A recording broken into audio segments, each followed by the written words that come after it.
Welcome back to Let's Talk About It with Sons and Daughters. I am your host, Arden Bavir, and I'm joined with my wife today, and we have the special honor of having Kait Warman on with us, and we're talking about your new book.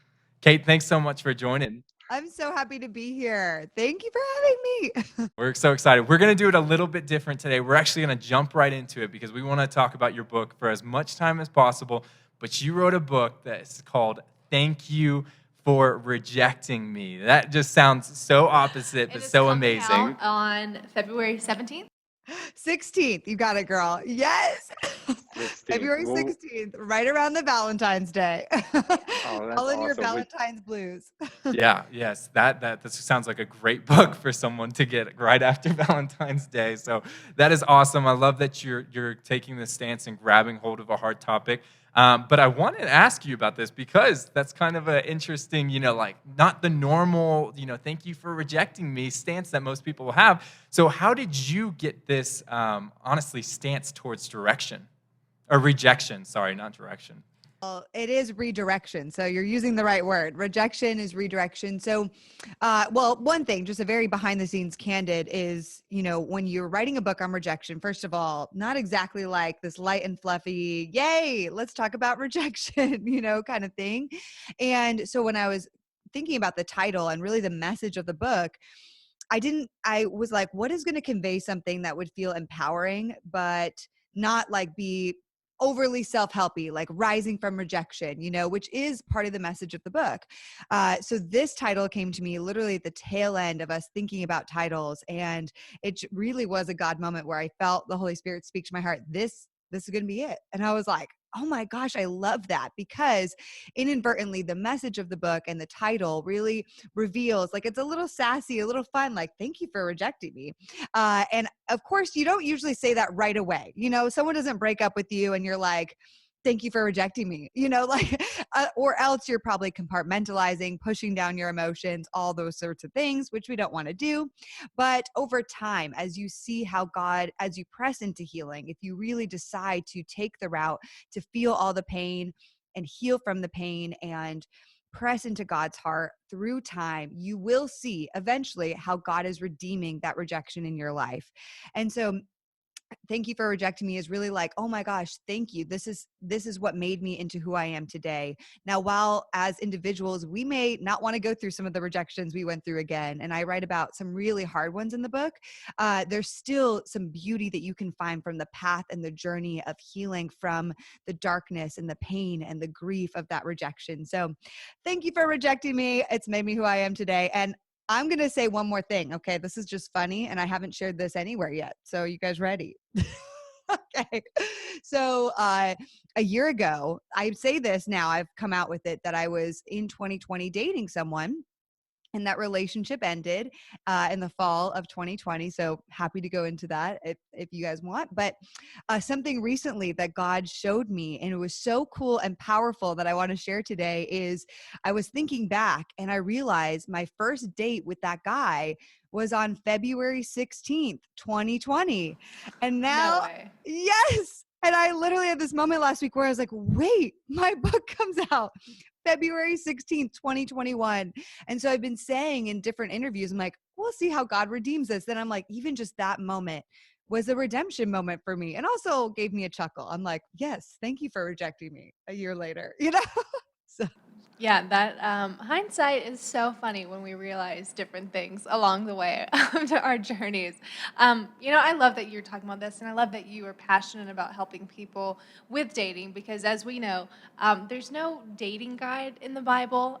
There's how to walk well in singleness and how to walk well in marriage, and so it is something that we think we need conversations around. But what I also think is interesting for some people that are tuning in, there's very different ideas. There's either like, yes, there's another dating podcast or book, and I love it. And some people are like, can we just like stop talking about dating? And it's funny. I think, the right approach to both ends is very necessary. But what I love is that you also go into your self journey and how you rejected yourself in certain ways. And I think, before we even talk about dating or a partnership with someone else, we need to have a healthy mindset, a healthy partnership with God.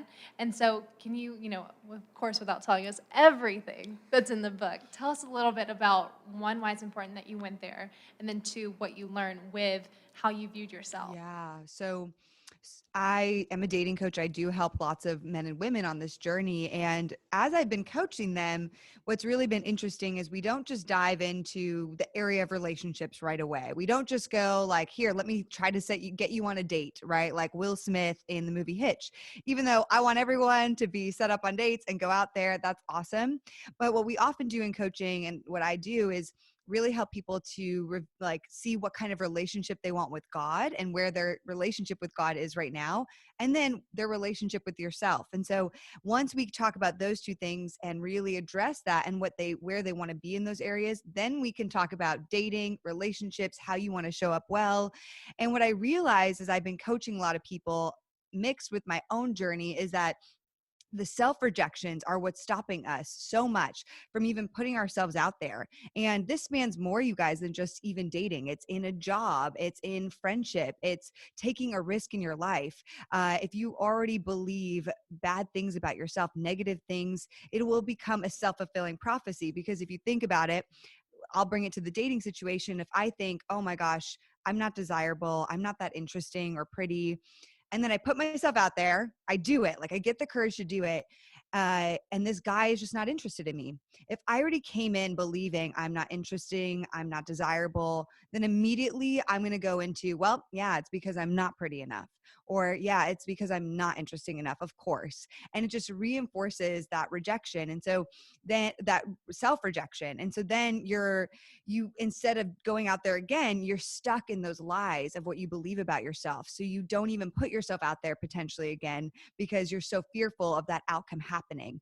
And so the book starts really with two major kinds of self-rejections. And one of those is body shame and insecurity, which I think universally for either gender is one of the biggest areas in which we reject ourselves, just the way we look and how we feel about ourselves. And there's so many cultural influences that have gotten us away from God's reality and how he uniquely crafted us so perfectly, even down to like every hair on our head, the shape of our body, everything about us. And I write this in the book, but statistically, 90% of women are unsatisfied with their bodies. So that really means that globally, only 10% of women, are happy with the way they look. That's so small in comparison to the global majority of billions of people on the planet. And I know that number is also high for men.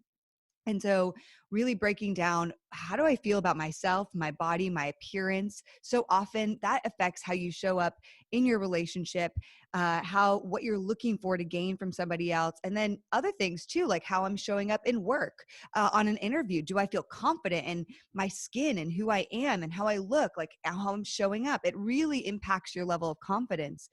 And then I also talk about self-hatred. And I think when I say the word self-hatred, a lot of people are like, okay, I don't hate myself. I mean, I don't hate myself. And I say to that, okay, so maybe you're not like sitting there all day. You're not swimming in the pool of self-hatred entirely. And if you were, it would probably really lead to, thoughts of suicide and really deep and dark depression.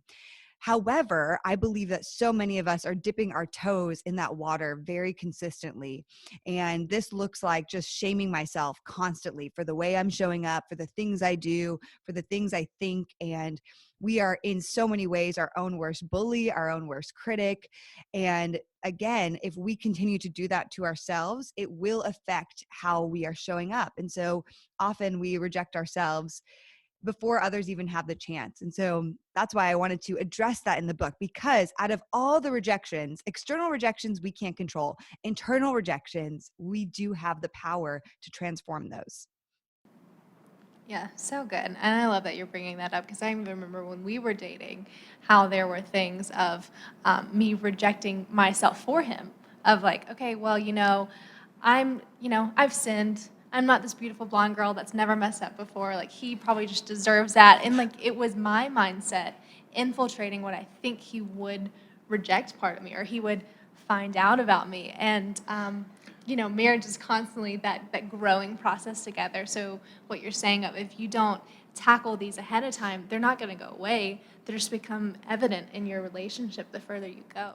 Yeah, and I think the common misconception is, and you kind of talked about this a little bit, and I'd love you to go deeper into it, is that I feel like when people think, hey, I've been rejected, that, like you said, there's something lacking, there's something wrong about me.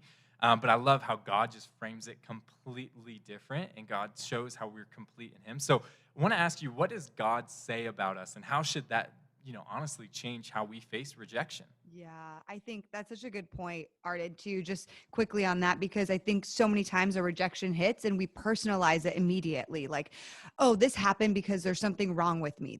This happened because, and here's the deal, like, I'm all about ownership. So, sure, through time, you should reflect and take ownership on situations.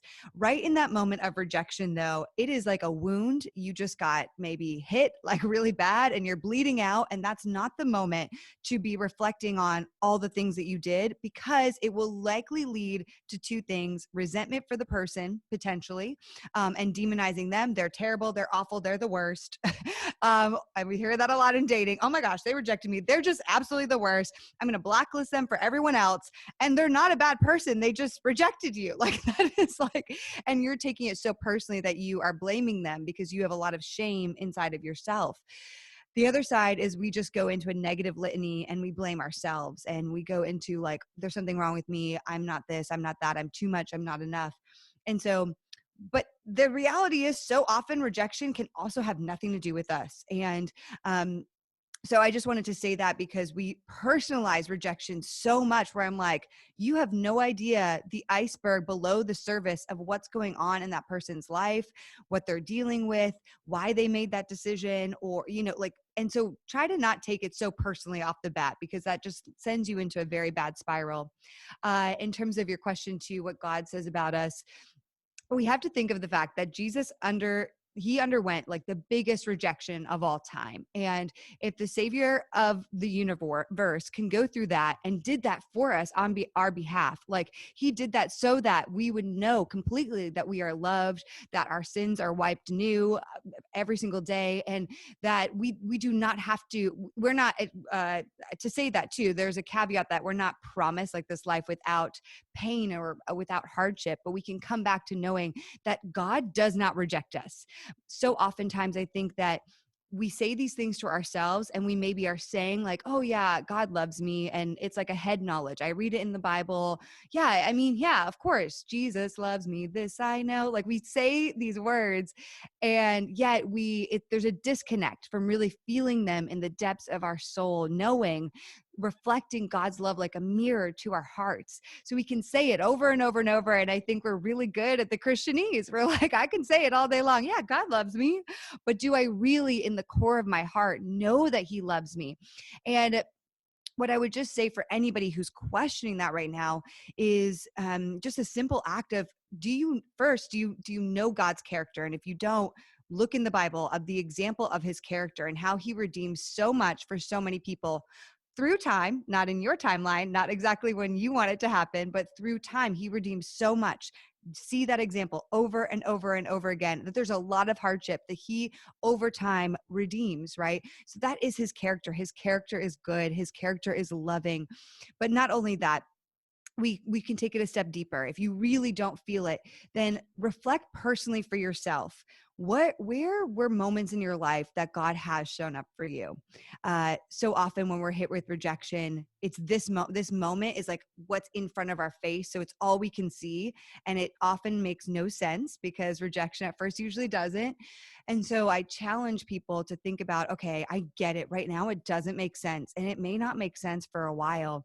What would it look like to reflect on a moment in your life where God showed up for you? Any moment at all. You can read the character of God, and now you can see it. But now I want you to personalize it. How has God showed up for you? Because I think that that's what's missing, is feeling like God is for me as an individual, as a person, not just words. And they're amazing words, and of course we should read those stories. But how have I seen Him shown up in my life? It could be a small thing. It could be big things. It could be a slew of small things. But remember and remind yourself of how God's character is good and true for your life, not absent of hardship, not absent of pain, but that he will show up for you. He does, and he will redeem things. And so I think in the moment of rejection, it's so important to direct our mindset there, to just have a glimmer of hope of like, I don't know why this happened now, but I know eventually God will come through, because that is his character. He will redeem this. That is his character. I read it and I know it to be true for myself, because I see instances of that throughout my life. That is so good. I think there's a reason that one of the last, well, not one of but the last book of the Bible, Revelation, leaves us with the understanding that people overcome by the blood of the Lamb, but by the word of their testimony. That there is victory in what you're saying, realizing what God has done in your life. But then we were talking about this or beginning of this week, but what God has done in other people's lives as well. I mean, that's the whole purpose of the Bible, is to show who God is. And so when we take ourselves out of I'm sure the emotions, like you're saying, everything we feel when we have that rejection, and just remember, no, this is who God is. This is how good he is. And this is what I can rely on when I feel shaky. I love that you're mentioning that, and that you're making that a point, tying this all to victory and not just leaving it with, thank you for rejecting me, and this is who I am, but you know what? No, this is where I'm going, and this is the promise on my life. And, you talk a little bit about heartbreak as well. Of course, that's going to be brought up when we're talking about rejection. And what I want to know is, as we're talking about overcoming, how can we overcome when we do experience rejection and heartbreak? And I've learned this with Arden's book, is we can redefine those things to be positives in our life. So for heartbreak, rejection, how do we redefine that? Yeah. So heartbreak is definitely a part of the book that we discuss. And it's so personal to me because I've been through tons of heartbreak. And as I shared earlier, even went through one in 2020 that I totally didn't see coming. And so before I really answer that, I just want to normalize for anybody listening, like, first, that I get you and I'm with you, and also that I'm sharing confidently right now. And I feel like I'm in a good place, but that doesn't eliminate me from feeling the weight and the pain and the grief of heartbreak when it happens. I think it's easy for people to maybe listen right now and be like, you sound great. Like, oh my gosh, you really overcome rejection. But I don't want to sugarcoat the fact that it is hard and it sucks sometimes. And it really can be so painful on your heart, and that is a grief. And so how do we overcome heartbreak, rejection? Well, I'll just keep this personal because I did go through a heartbreak in the fall, and I think like some weird part of me thought like, oh, I wrote this book on rejection, and so I kind of feel like I had this private, like, incognito bargaining deal with God, where I was like, okay, God, I wrote this book on rejection. I went into the hardest depths of my heart to write this, but like, we're not doing it anymore. Okay. So like, no more heartbreak. Like, we're good, right? Like, can this be it? Like, I did it. I talked about it. I went into the depths. We've been through a lot of it. We're good. And that's just not how it works because I wrote a book saying that that's not how it works. And so heartbreak will still happen. Rejection will still happen. And even if it's not heartbreak in romantic relationships, you may go through heartbreak in other ways, through the grief of your family, or heartbroken by a situation, by a friend. There's a lot of ways we can experience heartbreak. So here's what I had to do. I'm keeping it really specific to what I went through last year, because of course I wrote this book, and then I was like, now I have to actually, again, practice it. Like, here we go. Like, here we are practicing the tools in the book. I think the first step that I would just encourage anybody to do is just feel your pain and make sure that you're not compartmentalizing the emotion down. I wouldn't just have the response of like, well, great, thanks. Like, I'm awesome. Or Ariana Grande, thank you, next. Like, it's not like that right away. And it shouldn't be, because if you don't process the emotions, if you don't allow yourself to feel it, it will store up in a closet, and eventually that closet will overfill, and you'll have to address it. And in the meantime, the pain and the grief will live in the cells of your body, and it will leak out into areas of your life that maybe you're not even aware of. So I really encourage anybody, feel the pain, to heal the pain. One way I did that is I got off the grid. I This guy broke up with me 3 days before we were going on a trip to meet both of our families, and at the time that feels terrible. You're like, this sucks so bad. But I totally see God's protection now, because as I can see, I'm sitting here 4 months, 5 months later. Wow, I'm so glad I didn't go on that trip with him, right? Because that is another layer of vulnerability. And if it was going to end, the relationship was going to end. I'm so glad that we didn't go into that layer before the breakup happened. Another great part of just God's protection is that because of that trip, I had quote unquote time off of work because I was supposed to go on this trip. So it was awesome. I really dove into healing. And this is kind of funny, but I mean, funny or sad, whatever. But I dated this person in COVID. And so a lot of time I saw them a lot in COVID, and I saw my roommate a lot. The week of the breakup, my roommate moved out and he broke up with me. So the two people that I saw the most all of 2020 were gone. And I was like, I need to get out of here. Like, I need to just go away versus sitting in my house day after day thinking about the weight of this pain. And so, not in a way of escapism, but to say, like, I just need something fresh and new to help me to connect with God and feel the pain. Also, in those moments, to be aware of like your numbing vices. And for me, one of the numbing things that looks good on paper, but it really doesn't help me to process is working and performing. So when I'm hurt, I'm like, I'm just going to work a lot because it makes me feel productive. I'm going to get a lot of stuff done. But the reality, I'm not processing the pain, right? I'm just kind of stuffing it down. So I went on a trip and got off the grid, deleted social media, didn't work, and just pressed into the pain and allowed myself the space every day to lament and cry and just bring God into the depths of my confusion and the pain. And I'll be honest, it wasn't like I wasn't doubt. I was definitely saying, God, I don't understand. Like, this doesn't make sense. I'm upset at you. I can't believe this is happening. And I just got really raw and real and allowed myself to feel that. Another thing that I would just encourage people to do is to not focus on why it happened right away. We touched on this a little bit, but I really do think that focusing on why it happened right away, you will send you into some sort of downward spiral.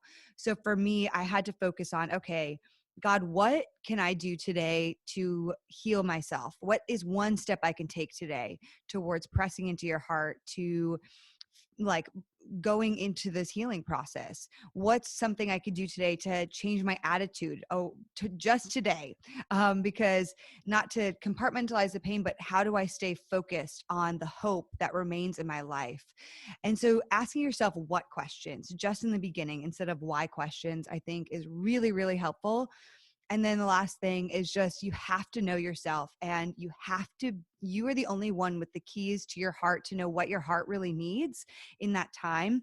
Nobody is going to come in, swoop in and rescue you. Like, you need to ask for help. You need to surround yourself with safe people and really just there's a lot of time after a breakup. You spent days with that person, and now there's a void, a gaping void. That time is no longer being spent with that person. So get into rich community.